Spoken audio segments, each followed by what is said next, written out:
What's going on, YouTube? It's Art again on the workbench today. I believe it's a 1972 metal face Super Elite 1959 style type amp.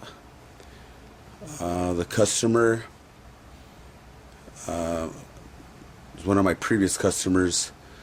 I believe it's the 1972 50 watt super bass that I worked on in the past. Well, he has this amp here, and it has a master volume in it, and he sent me some pictures, some photos of it in the inside, and it looks like it's been worked on before. I recommend it. He wanted to return it back to stock, and he's not sure if he wants to keep the post phase inverter master volume. So what I'm going to do is I'm going to return I'm going to return the amp back to stock and replace some resistors with the appropriate resistors for this era.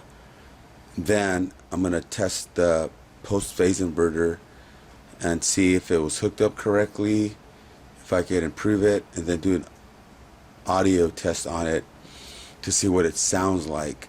I believe he has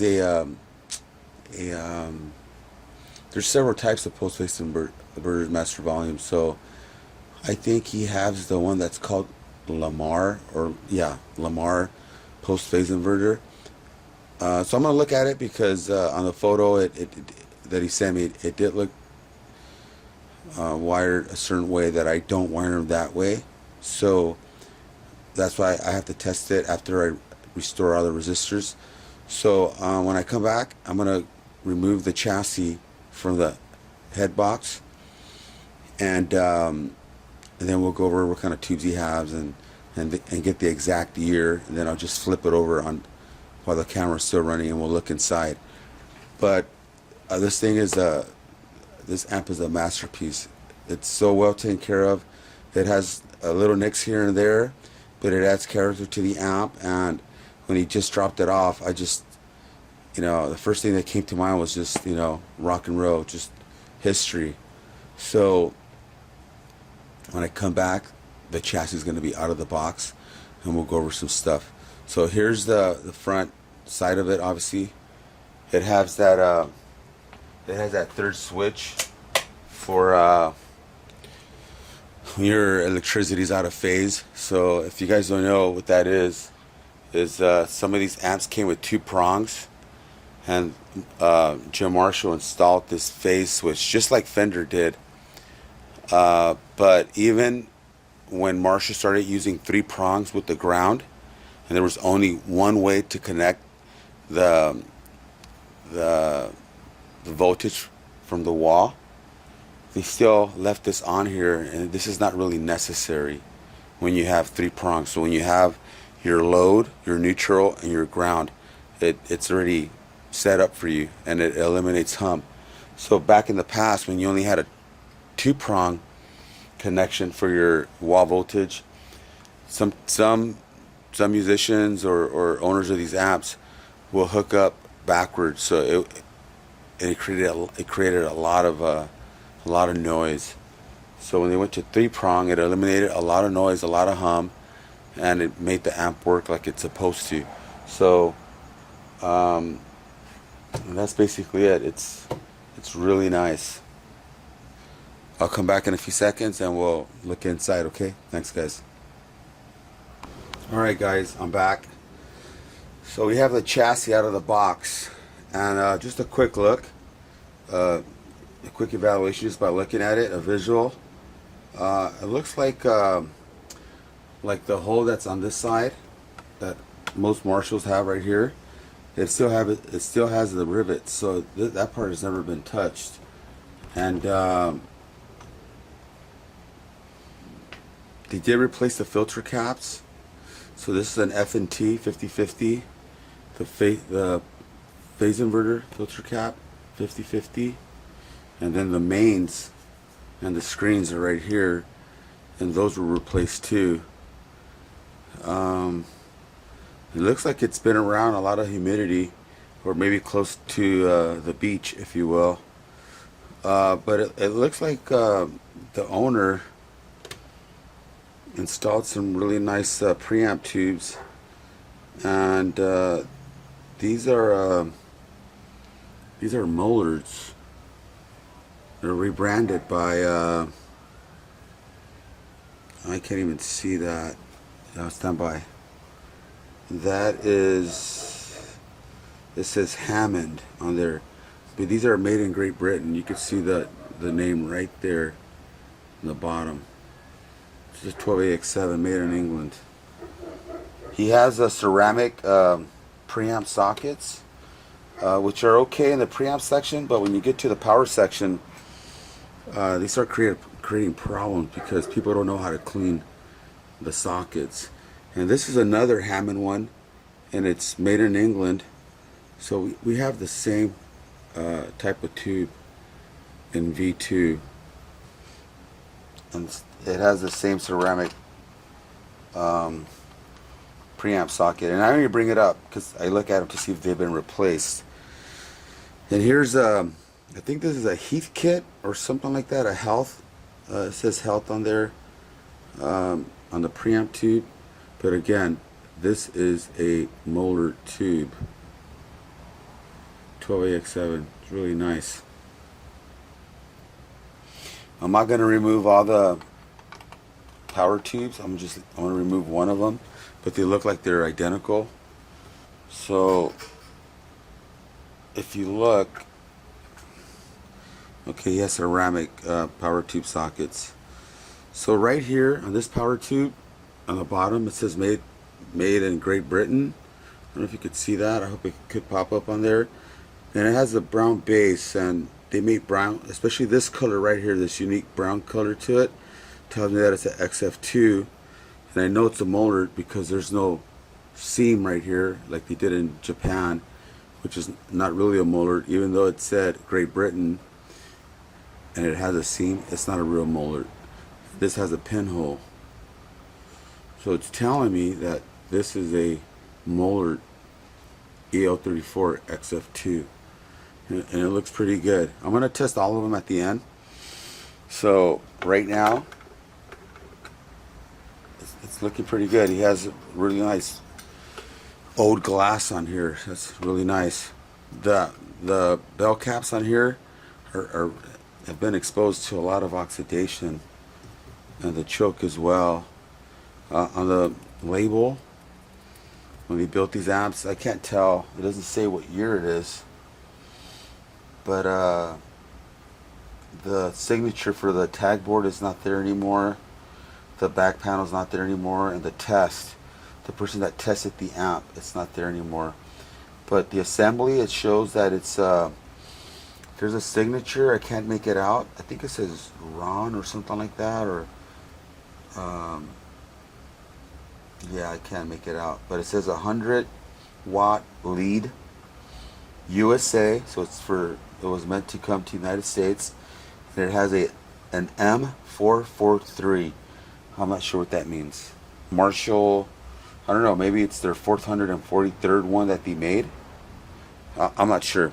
So these retainers for the tubes are also really oxidized, which is okay. I mean, it's a vintage amp, so I mean, it looks like, you know, it just gives it more character.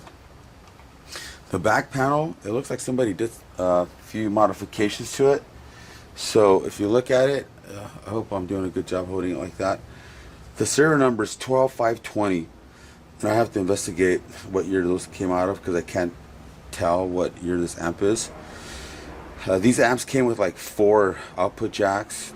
So you have your speaker jacks here, and you have 2 more. And that looks pretty original. And here's where your post-phase inverter is at. And then the switch was replaced. They used rivets. I mean, it looks okay. But I'm not sure why they did that if the socket that goes here is pretty good. The owner was talking about that, and I told him that I could add the correct switch for here, but then you have 4 holes. So we agreed that we're gonna leave this the way it is. So we won't like I don't know, it might not look right, and people that collect these amps don't like things like that. I'm gonna see what I could do here. But it has the AC cable, and it is 3-prong. It has the original right here, this one. Oh, you can't see that. I apologize. It does have the original HT fuse holder. This has been replaced. So other than that, everything looks pretty good here. Okay, I'm going to flip it over, and then I'm going to readjust the camera. I don't want to pause it anymore right now, because I'll just flip it over real quick, and then we'll readjust the camera, and we'll see what we're looking at, okay?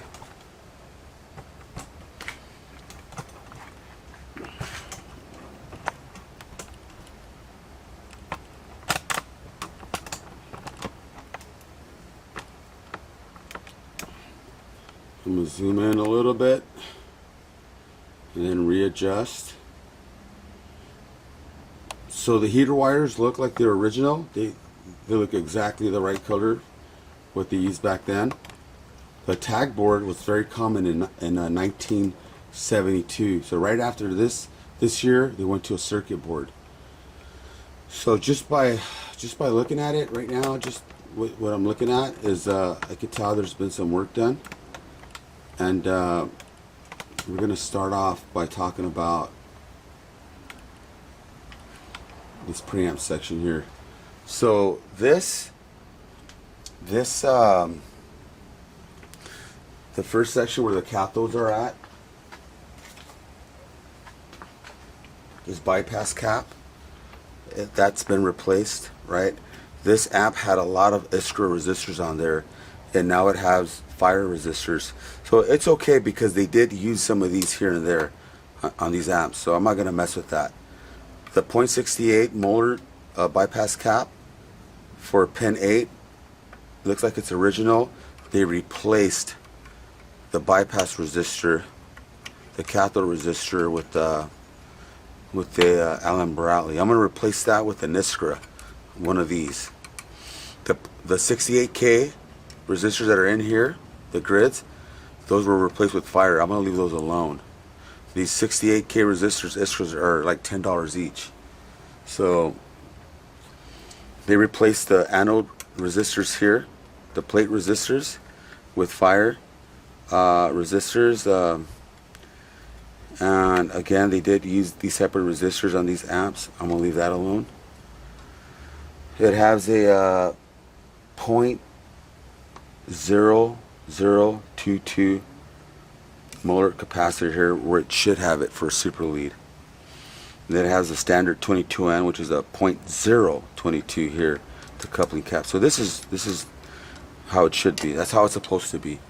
So at the mixer resistors, you have 47K, and that's what I see here. And again, these were replaced. You do have another .68 molar capacitor, which a lot of super leads had, and some of them didn't, and it was still considered a super lead. This adds a little bit more depth and a little bit more gain. So I'm not sure what resistors under here. We'll take a little closer look. Right here at the mixers for your tone stat, it looks like it has a 33K resistor, which is correct for this circuit.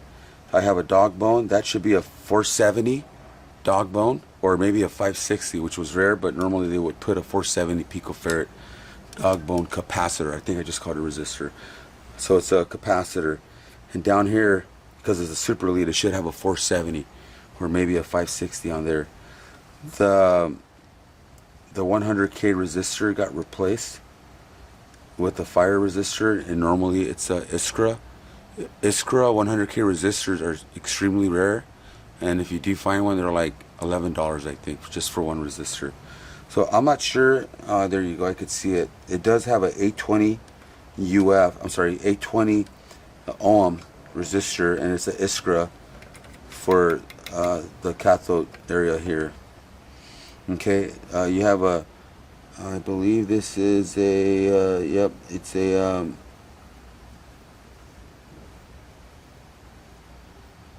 I gotta look a little closer there, but these should be .022 UF. So I'm gonna look at it a little closer, and that is not. That is a 0.0022. So that's wrong. I gotta look at this one here. Then the two preamp resistors, these are correct, 10K. I gotta look at that in a second. This is correct, 0.022 UF. You have your Iskra resistors for V3, 1 meg, 470 R ohms, 1 meg, 10K. I'm gonna replace this with the Iskra because I have a lot of these. This 0.1 UF is correct here, and then these here I'm not sure why they did all this right here. Maybe there were shorties, but this is a long one, and then this has never been touched or unsoldered. So I'm not sure why they would cut this to do that to it when this is the original capacitor and it came here. So I'm going to replace these two as well, and they replaced them with the wrong value. Oh my god. Okay, alright, so then you have a 47K resistor. I'm going to leave that there. That's great. This is okay. You have a 10K resistor. I'm sorry, this is an 8.2K resistor here for the screens, and this is another 10K. Oh, I'm sorry, this is a 8.2K, this is a 10K, and that's correct. Right, so you have your bias adjust trim pot here, and then here they added another resistor parallel with this resistor to drop the resistance, and I'm going to replace that and put a 47K Iskra resistor. This is a 22, looks like a 22K. I'm sorry, a 220. No, that's not a 220. I gotta investigate this one here. That's incorrect. These bias caps here, the value is correct, but it's 10 UF, which that's correct, but it's 350 volts, which is incorrect.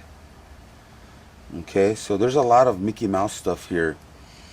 And then this giant resistor here, which does look like a unbranded Iskra, because they did sell them like this too, and they just stamped the value, and it says 15K, which is it's actually 15.4K, and that's it just doesn't, it's not the right, it doesn't look right. And this whole amp looks like it's been literally submerged underwater, because you have all this corrosion on top here, all the way up here. And if it was sitting upright all the time, you should get it on the top. I mean, I'm sorry, right here, which would be the bottom. So the whole amp looks, the whole thing looks right here like something spilled or got wet, or and it does smell. It smells humid. It smells like there's like water in here. Okay, so far we're looking like we have a lot of work to do. And we have a 5K resistor here, which is what you're supposed to have. Okay, now on the post phase inverter, can you guys see this? I hope you guys, nope, you cannot. I did a lot of talking with no visual, so I apologize. Let me back up. Ugh. So there's a lot of sections here that are bad, so I'm not going to go over it because most of the guys that watch these videos know what I'm talking about when I talk about certain sections. So there's a lot of discrepancies here, especially here, and these capacitors here are wrong. But the phase inverter, post phase inverter master volume, I've never seen it hooked up this way. I mean, just by looking at it, it looks like it's going to work and do what it's supposed to do, but because of all of this, it's not going to sound right. So what I'm going to do is I'm going to return it back to stock and do a Lamar. This is really bad. This is I'm not sure. And look at all of this. This is a mess right here. So let's look at that impedance switch, what they used here. Let's look at what's going on right there. So I apologize about the camera work earlier. All this stuff is just a big cluster of problems right here. All these wires going all over the place. This switch, look at this. Oh my god. Like what's going on there? You know, I mean, it looks like it's hooked up correctly, but that's bad. That's right there. Just so thought it was going to be a quick job here, but it's not. It's not. And then when they replace the filter caps here on this side, let me see. I want to see if you could see that. Okay, you can see one right now. Yeah, this is okay. It looks like it's okay set up that way. But when you look at the second one down here, you know, I hate leaving the filter caps this way. I'm sorry, the resistors, the dropping resistors here. They're also called bleeder resistors. It looks like they're the right value, 56K, but the way this should be pushed out this way, like this one. And I'm not sure if this one's hooked up. Okay, it is. Okay, so this is not good the way it is. It's just the amp has to look like someone knows what they're doing, because what you need to do is look, when you look in an amp like this, all you got to do is look really quick, and then you know that it's stock. But when you have all this spaghetti, and whoever worked on it last didn't keep the aesthetics of the amps to hold its value, it's just, there's a lot of work. It's almost like you have to rebuild the amp. So what I'm going to start off is I'm going to remove all these orange wires, this red wire. I'm going to remove the phase inverter. You can't see it again. Okay. So I'm going to remove all of this. This is going away. This is not good. I'm going to remove that. I'm going to remove all these orange wires. I'm going to dress these wires up more professionally. And then remove the components that are not supposed to be there. And then these, if the whole chassis looks this way, and these are original sockets, I don't think these sockets are going to be any good. I bet you they're conductive. And they already replaced this. And the problem is probably not here, it's the socket. So I'm going to call the owner and tell him, hey, you'll never get what this amp is worth, which is approximately $5,300. No one's going to give you that money for this. He paid, I believe, I'm not even sure what he paid, but it needs some work. It needs a lot of work. I'm not going to mess with the chassis because there's nothing I could do. I would have to rip the amp apart and then try to clean the chassis. So all the zinc that's on here is gone. Everywhere, outside, inside. So I will clean it up a little bit, and I'll look on the internet, see if I could apply something to it to prevent further rusting. But as of right now, this amp needs a lot of work. And this wire from the transformer, this brown wire, that's your CT for the output transformer. The way it's just wired, it's just, unless it was too short to come this way, or maybe there's no room here. So he did a lot of stuff. I don't care about the holes right here. I will put a switch that's meant to go there. And then this transformer looks like it's a C1998. So these wires right here, they're actually solid core copper wires. It's not stranded wire, so it's very difficult to work with. And then this power transformer, let me find the power transformer, the heaters, right here, one right here, these are also solid core, and they're very difficult. It's really thick. The size just goes into the hole of these soldering lugs of the socket. So if you're not careful, you could rip the lug here off the socket when you work with these amps. Okay, so after I'm all done with the whole thing, I'm gonna form the caps to make sure that they're good, because if they don't form, it's telling me that they're bad. And there's other things you could do to figure out, to measure, see that the filter caps are okay. Now I'm gonna do that too. So if that's fine, I'm gonna form the caps. And if they don't form, I'm gonna tell them just replace these right here, because this one here and the preamp one down that way, that's a F&T, and those are excellent caps. Okay, so there's a lot of work. There's a lot of work. So off camera, I'm gonna start unsoldering right now. I'm gonna start unsoldering and get everything out the way. I'm gonna write some notes because I'm going to work and I won't be back till like 5 days or maybe 6 days from now. So, you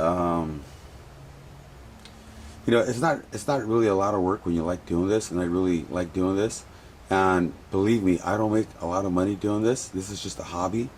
I have a career, so this is just a passion that I have because I know that this is an iconic amp, and whoever has it is serious about playing, and they're gonna play it. They're gonna use it, and they're gonna continue that culture of rock and roll. And if he does end up selling it, somebody who's serious is going to buy it and is going to use it. So that's part of why I like to do this, because I know it's going to have a positive outcome at the end with the owner or the new owner. But it needs to be wired correct with the correct components. Right now, somebody lied to whoever had this amp last and put capacitors here that really don't go there. So that happens a lot. Sorry guys, my garage door's open. Give me a second. Hey, go there. Go.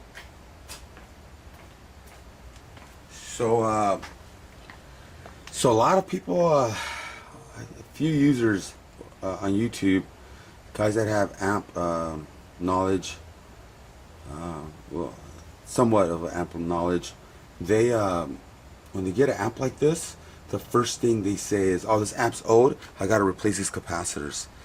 And they do. They remove these capacitors.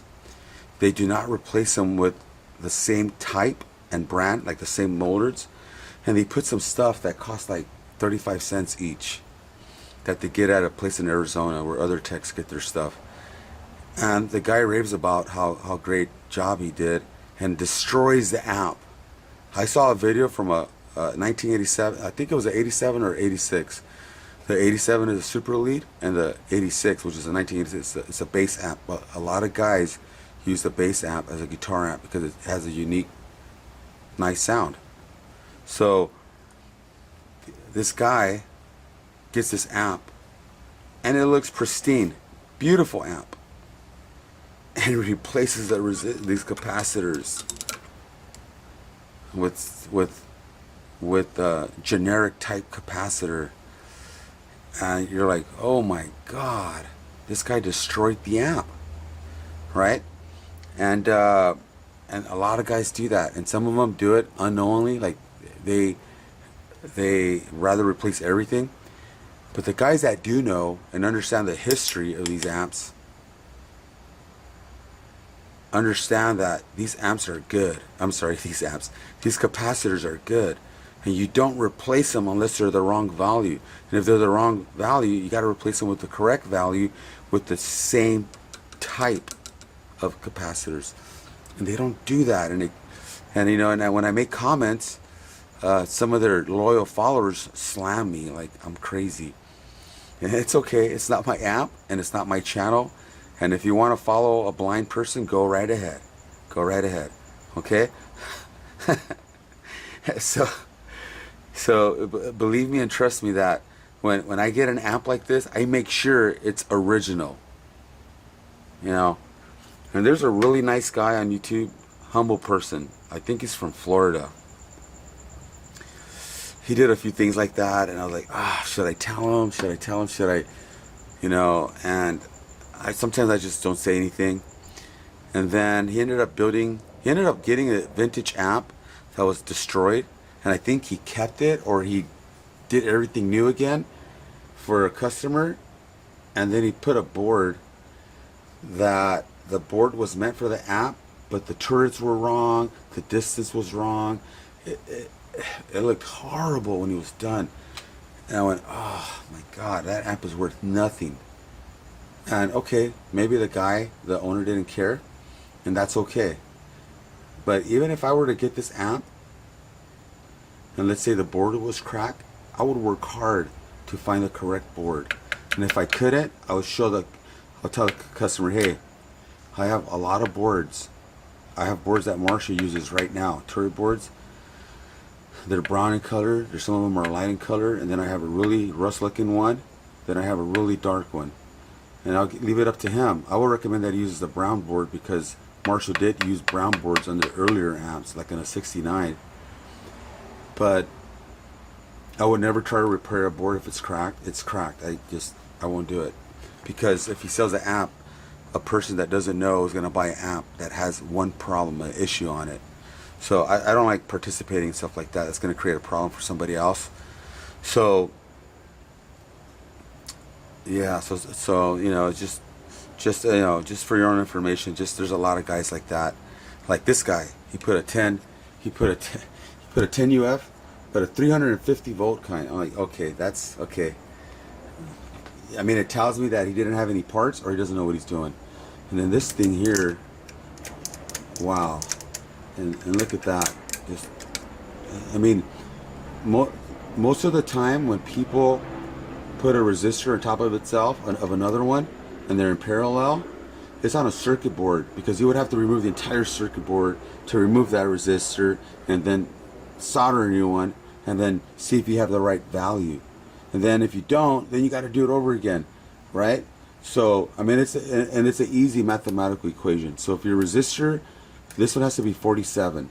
If you need more range, you go to like maybe 33, or you drop this resistor here, right, to a 33, because it's normally, I'm sorry, this one's 27, I believe. Yeah, 27. So they could increase this one, if I remember correctly. But here, when you do this is a turbo. You can remove that. Measure this, you get the value, and then you put the right value on here. So when they do this, it just tells me a guy who wants to work on this amp for 10 minutes, and I'm not sure what they will charge for that. But when we come back, guys, I'm going to show you everything I removed. See, and I'm going to show you what happened, and then I'm going to put the correct things on there, the correct capacitors. So stay tuned, and I'll come back. All right. Hey YouTube, I'm back with the 72 Super Lead. I added a new post-phase inverter master volume. The owner of this amp stated that he didn't like the way it sounded, and he had some different type of post-phase inverter master volume than what I have here. So just a little bit what I did to this amp.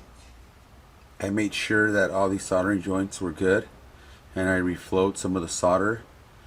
There were some other stuff. This amp had a separate resistor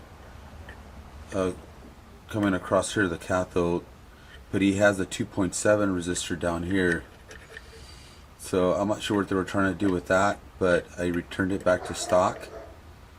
All these resistors, I'm sorry, these capacitors, coupling caps, are stock value for a super lead. So you have a 22 NF, and then you have a 0.0022 UF here. So that's correct. Everything else here is correct. You have a 100K and a 820 ohm resistor here at the cathode with the 0.68 bypass capacitor. So that's correct value. These coupling caps here are the correct value. So if you remember, these capacitors here, for some reason, were twisted and cut, and they did something else that I wasn't sure what they were doing. So I added 2 new capacitors, and like I mentioned in the previous clip, when you replace a capacitor in a vintage amp, it has to be the same kind. It has to be a mustard capacitors, not something else that you get for like 25 cents. So these are the old ones. You could see that. So I'm not sure what happened there, but there were the original ones there. So I just added two new NOS mustard 22NF capacitors there, and right here I replaced it with the Iskra 15K resistor. What it had before, it had a It looks like it was a 15.4K, 1 watt or 2 watt. I think it's an unbranded Iskra, or maybe not, because it feels like it's plastic. And you can see the seam right here in the center. It's hard to tell, but so it's a plastic resistor.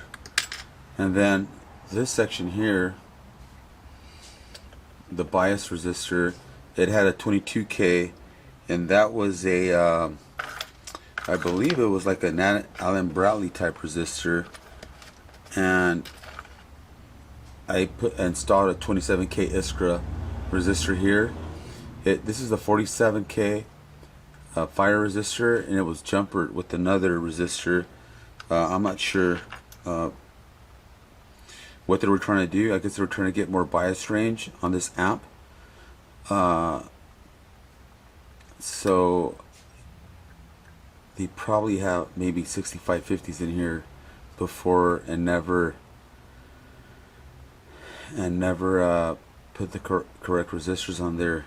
This is one of the jumper resistors that was on the cathode resistors in V1.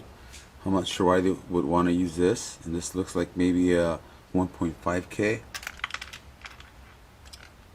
Okay, so I returned the amp back to stock as best as possible. The post-phase inverter master volume is a Lamar style type post-phase inverter master volume, and the key thing with this type of master volume is you have to have really good soldering dressing here, and on some of these modifications, the shielded wire that goes here, they add it to this bias spot here.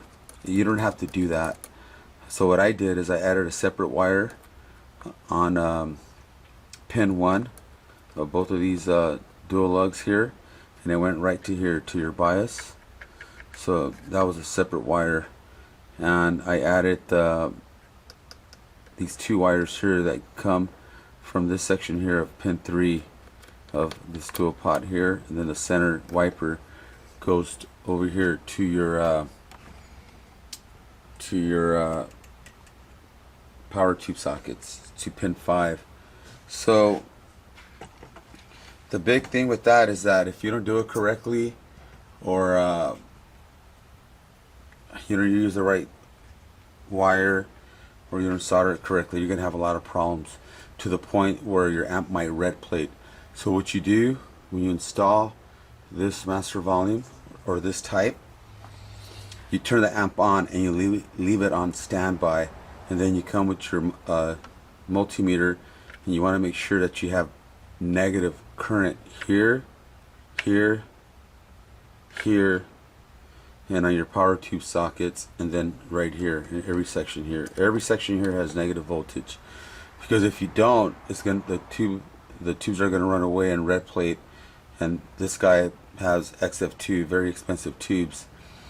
So I always make sure that that's done and tested afterwards. So the big thing here with the amp like this, these screen resistors were tested to make sure they were within tolerance, and they are, and they're still good. It looks like they replaced this here. So when I see an amp that has a different screen resistor, I become suspicious of the tube socket. So the tube socket, I felt that maybe it was conductive, because this amp has a lot of corrosion in it, and it actually smells like mildew. But what I did is I used my heat gun, and I heated up these tubes, I'm sorry, the tube sockets, to help them dry in case they were holding on to moisture. So I did that for a day, if you will, and I reformed the capacitors.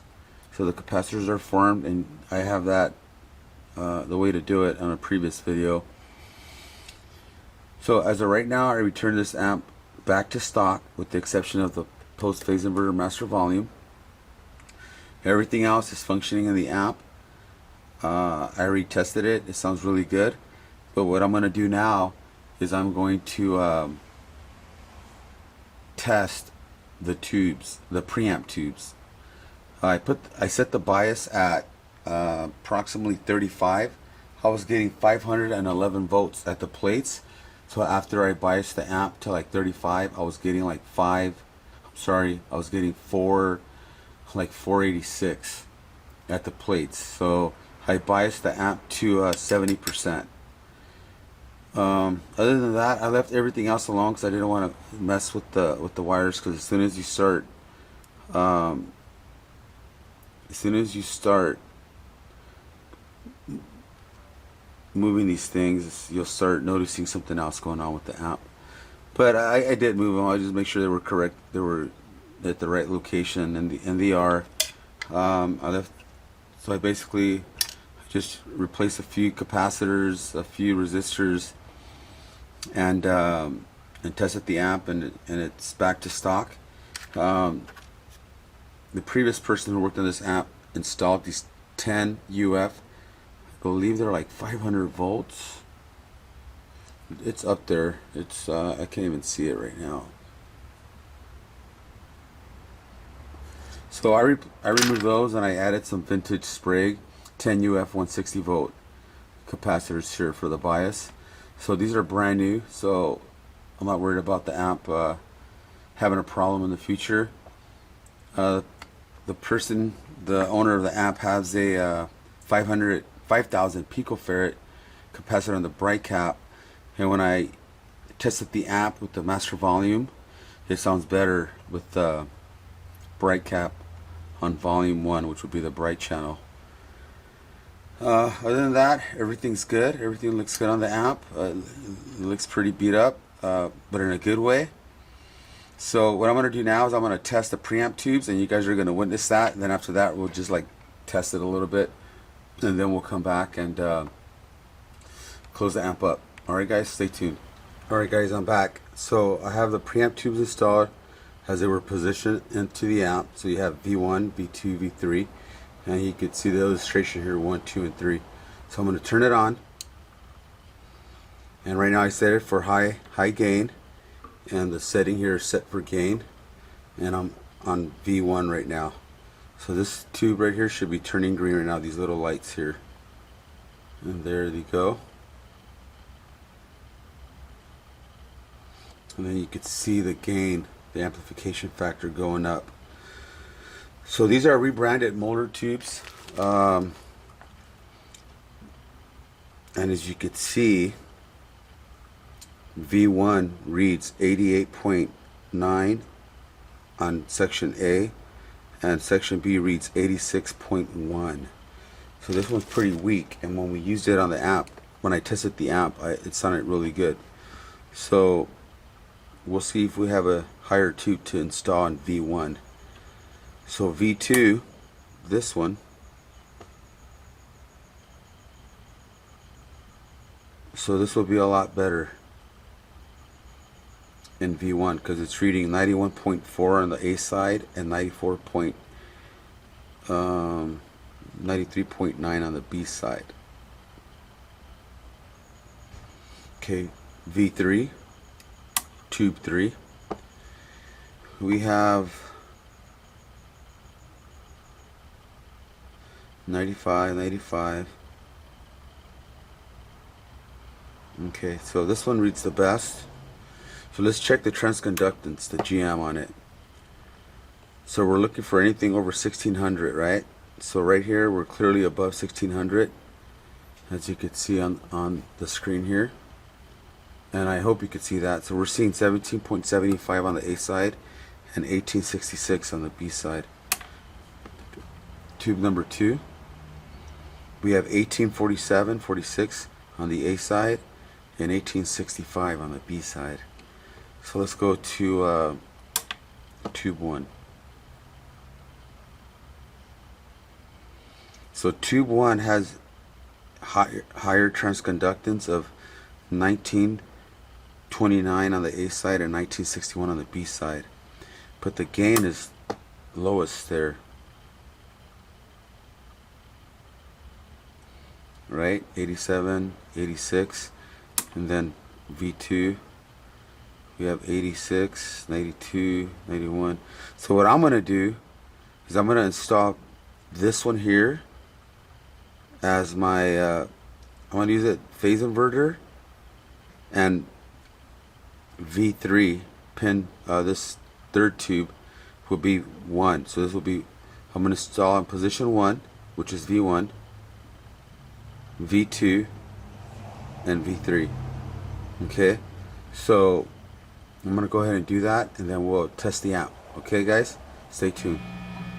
Alright guys, I'm back. So I installed the tubes, and now I have the amp on. I have the post phase inverter master volume halfway up, and then I have the front volume here is at around 6 or 7. So I'm using a Gibson style type guitar with Burst Buckler Pros. I think they're like 8.75K.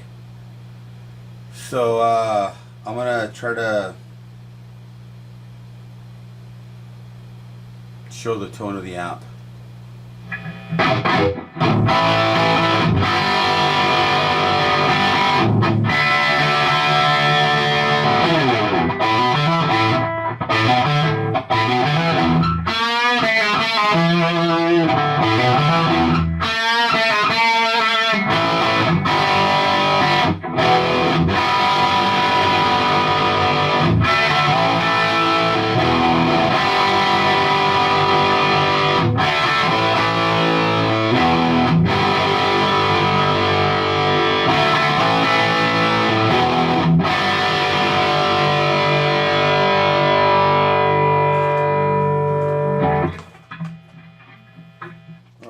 So far so good. It sounds really good, I think.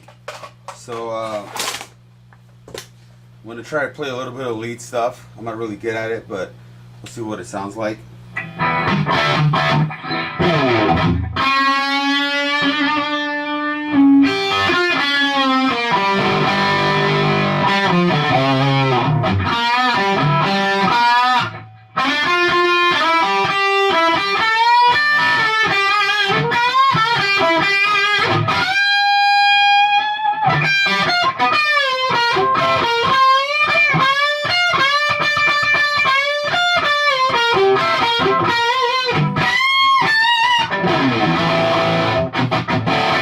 Something like that. So it sounds just like a Plexi. Sounds like a Plexi amp. I wish my friend was here. He plays really well to really show what this amp could do. But it sounds really tight. The mids are really good. The brights and the lows.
Really good. It has an awesome growl to it as well.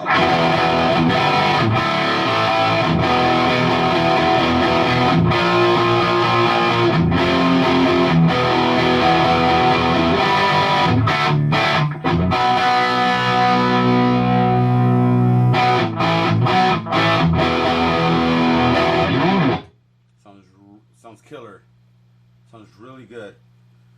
So anyways, I'm going to close it up. I'm going to put it back into the shell and drop it off tomorrow.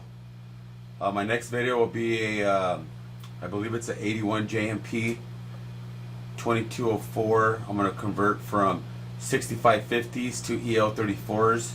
Currently it has the Tungso original 6550s back from, I believe, the early 70s. So we're going to install some EL34s, but I have to convert the amp by changing a few resistors. So stay tuned for that. I should post this video today. Today is August 22nd, 2022. So hopefully I can get it up today. If you guys learn anything or something, let me know. If you guys want to see something different, how I exactly did the master volume, let me know in the comments. And thanks for watching.